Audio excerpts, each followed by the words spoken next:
এই সিকিউরিটি, এই ছোট লোককে ঘাট ধাক্কা দিয়ে বের কর। আর শোন, ওর বাপকে একটি লাথি দিতে আমি নিব।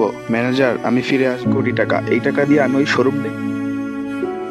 আমার মনে নিতে এসেছিস, আজ তোকে পুড়িয়ে ছাই করে দেব। বন্ধুরা, এই ভিডিওতে লাইক এবং সাবস্ক্রাইব করো, তাহলে আমি শক্তি পাবো। তাড়াতাড়ি করো।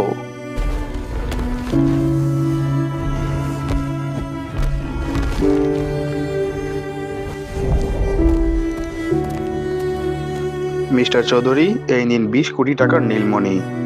আমি আপনার ওই গাড়ির শোরুমটা এখনই কিনতে চাই। বাহ, এটা তো আসল। ঠিক আছে, ডিল পাকা। আজ থেকে এই শোরুমের মালিক আপনি। কিরে ম্যানেজার, 1 কোটি টাকার গাড়ি কেনার ক্ষমতা নেই বলেছিলি না?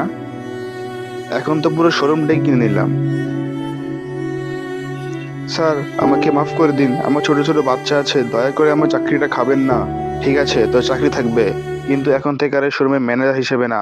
আজ থেকে তুই বাথরুম পরিষ্কার করবি আর আমার বাবার জুতা পরিষ্কার করবি। বন্ধুরা, নেক্সট ভিডিও মিস না করতে চাইলে এখনই সাবস্ক্রাইব করো এবং আই লাভ বাবা লিখে কমেন্ট করো।